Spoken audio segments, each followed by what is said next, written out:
Well, my name is Paul Huesing, and I was ordained in 1982, which means I've been ordained for 31 years now. So add five onto that. 36 years since the novitiate began, I suppose. And currently I'm the Director of Formation in Washington, D.C.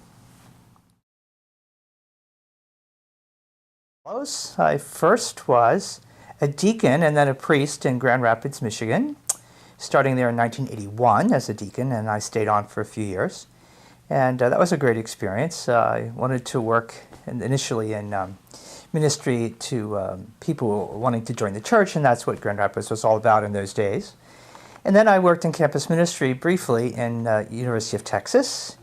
And then I went to the Information Center in Toronto. I was the director of that. I was there for a year, and then I became the director for 7 years. And I got to be involved in the implementation of the RCIA throughout the Archdiocese. So that was really a wonderful experience. And then after that, I joined the formation team in Washington, and I was there for 3.5 years.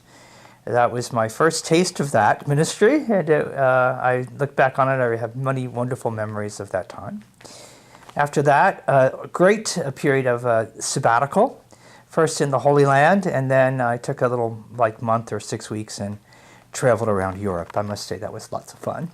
And after that, I was the director of campus ministry and the pastor of our parish in Boulder, Colorado. That was a ministry which I loved greatly. Boulder was a terrific place.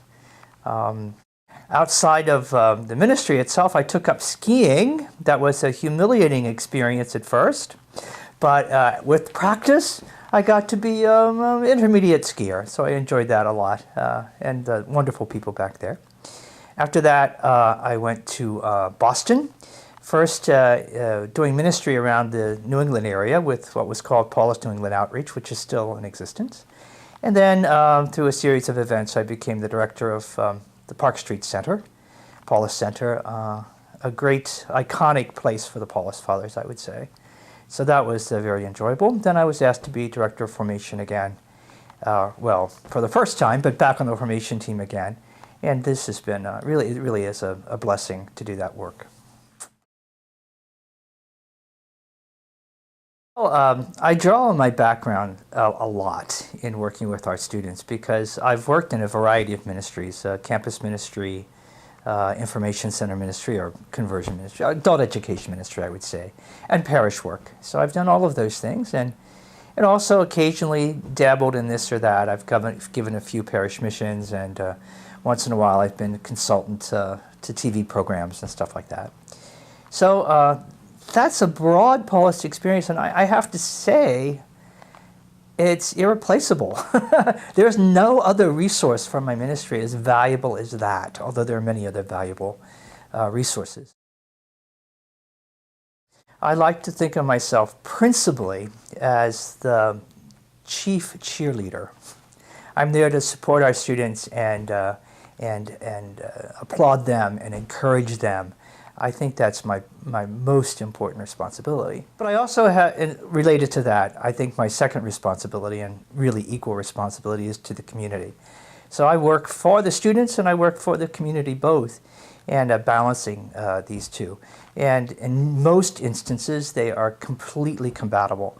And I'm just working to educate the future of our community.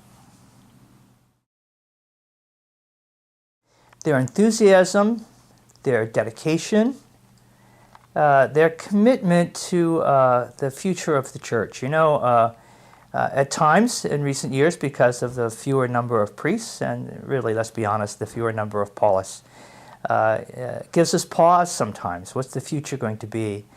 But I can say this, the current students, if they're the future of the church, we have many wonderful things to look forward to. I like to go to movies.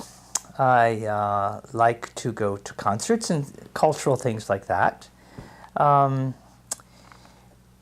Recently, I have developed a little arthritis, and so what I used to do and like to do is go biking, but that's a little bit iffy right now. I'm hoping that that will return in the future. My doctor says it's a real possibility. So I'm looking forward to that. Am I happy in my ministry? I would say absolutely. Now, I also have to say that during the course of my years in ministry, I couldn't always have, rushed far quickly and said yes, because there have been definitely difficult times. But the way my story has unfolded, for some reason, I am very content with my vocation.